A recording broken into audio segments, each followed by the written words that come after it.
5 আগস্টকে একটা বিপ্লব বলছেন, আমি বিপ্লব বলি না, কোনো বিতর্ক নেই।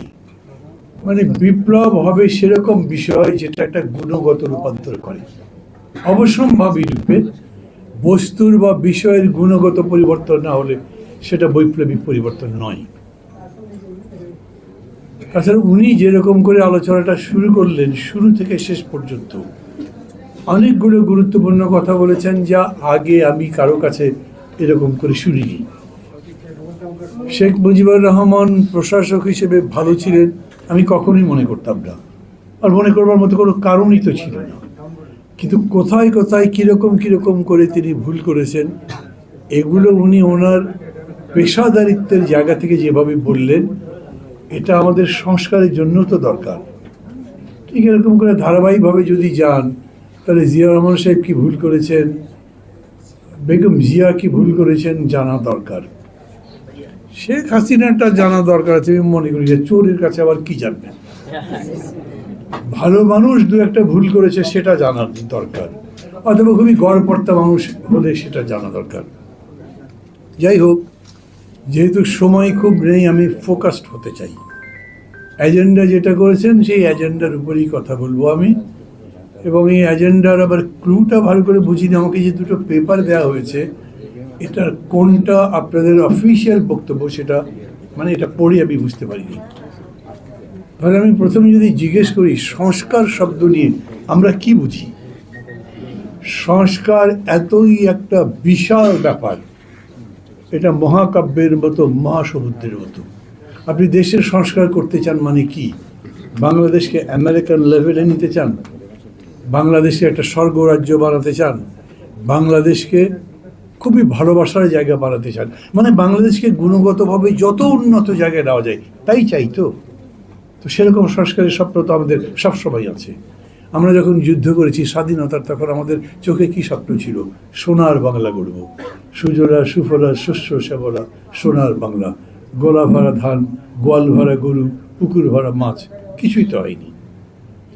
আজও এই সংস্কারের কথাটা কখন আসছে? বিশেষ করে জুলাই আগস্টের অভ্যুত্থান বলি, এটাকে আমি গণ অভ্যুত্থান বলি, এবং এই গণ অভ্যুত্থানকে অন্য যে কোনো অভ্যুত্থানের চাইতে অনেক বেশি বৈশিষ্ট্যমণ্ডিত, সৌকর্যময়, সুন্দর মনে করি। ও ব্যাখ্যা বিবরণ পারে, অল্প, খুব বেশি কথা যাব না।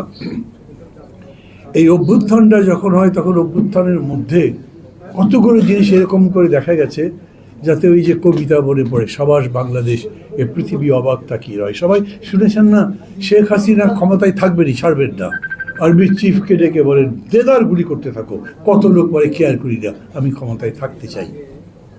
এয়ারফোর্সের চিফকে বলেছেন, চালিয়ে দাও গুলি উপর থেকে, আমাকে ক্ষমতায় থাকতে হবে। দুইজনই বলেছেন, ম্যাডাম গুলি যতই চালাই লাভ তো হয় না, একটা বয় আর 4টা দাঁড়িয়ে যায়। এ কি সোজা কথা দেখি? আপনি আপনাদের অতীত দেখেন, আমাদের দেশের ইতিহাস, তবে ভারতবর্ষের ইতিহাস দেখেন, একেবারে জেনে শুনে সামনে গুলি হচ্ছে কিন্তু কেউ পেছনে যাচ্ছে না, বলছে পেছনে মৃত্যু, সামনে বাংলাদেশ। এগুলো আপনারা টিভিতে দেখেছেন, অন্য জায়গায় দেখেছেন।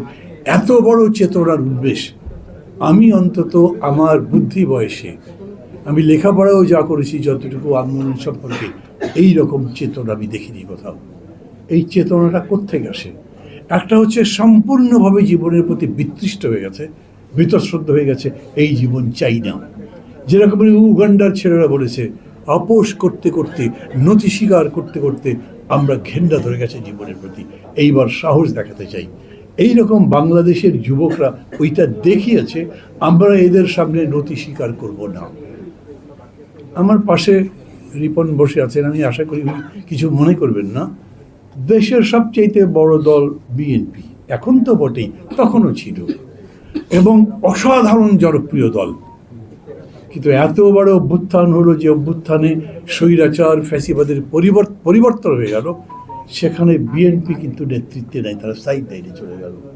মানুষ অপেক্ষা করেনি, মানুষ দেখেছে এতদিন ধরে বিএনপি বিরাট বিরাট সমাবেশ করেছে, কিন্তু চূড়ান্ত যে লড়াই সরকারের সঙ্গে, সরাসরি চোখে চোখ রেখে কথা বলা, হয় তুমি নইলে আমি, তোমার জায়গা নাই এদেশে, ওই কাজটাই এই ছাত্রদের আন্দোলন করেছিল, তাই তো তারা জিতেছে। সেই জন্যই বিজয়ের পতাকা তাদের কাছে গেছে। এটাও কিন্তু কম কথা নয়। আর একটা বিষয় আমাদের বিবেচনায় রাখা দরকার, এই পুরো আন্দোলনের মধ্যে এই যে যেরকম করে স্লোগান দেখেছেন না, জেনজি, মানে একটা ইন্টারন্যাশনাল স্লোগান। জেনজিটা কি? ওরা অনেক ছবি বানিয়েছে, অনেক ভিডিও বানিয়েছে, ডকুমেন্টারি বানিয়েছে, হয়তো অনেকে আপনারা দেখেছেন। এই জেনজি আমাদের আগের জেনারেশনগুলো থেকে সম্পূর্ণ ভিন্ন। ওদের দেশে করে 20 বছর পরে বা 25 বছর পরে কি 15 বছর পরে একটা জেনারেশনকে স্টাডি করে। এই জেনারেশনের সাথে আগের জেনারেশনের তফাৎ কি, মানে প্রজন্ম থেকে প্রজন্মান্তরে যে পরিবর্তন হয় তার মধ্যে গুণগত বা বিষয়গত যা পরিবর্তন হয় সেগুলো স্টাডি করে। এই জেনারেশন বাংলাদেশেই দেখেন, এরা যে আন্দোলনটা করেছে এইটা ট্র্যাডিশনাল না, এদের ল্যাঙ্গুয়েজ আগের মতো না, এদের কর্মসূচির যে ডিক্লারেশন, সেই কর্মসূচির যে ভাষা সেগুলো আলাদা। এবং সেই জন্যে সরকার পর্যন্ত কিন্তু বুঝতে পারে নাই এটা কোথায় যাচ্ছে। শেখ হাসিনা তো প্রথম দিকে তুড়ি মেরে উড়িয়ে দিয়েছেন, এটা কোনো ব্যাপার নাকি, এরকম রেখে দিয়ে চলে গেছেন বাইরে, ঘুরে এসে বলেছেন সব সেটেল করবেন, কিন্তু ততদিনে যে সব হাতের বাইরে চলে যাচ্ছে বুঝতেই পারেনি। এই যে 6টা 7টা নেতাকে ছাত্রদের গ্রেপ্তার করে নিয়ে গেল, হারুন, বিরাট, মাস্তান ইত্যাদি ইত্যাদি, যাই হোক বলার দরকার নেই। ওরা মনে করলো এরকম করে খাওয়ালে আর মারধর করলেই বন্ধ হয়ে যাবে, কিন্তু কিচ্ছু বদলালো না। দেখলেন যে কীরকম করে তারা বেকুব বলে গেল, যে এদের কাছে পরাজিত হতে হয়েছে। এই যে বৈশিষ্ট্যগুলো আমি বলছি, এই বৈশিষ্ট্য স্লোগান দিল নতুন বাংলাদেশ চাই।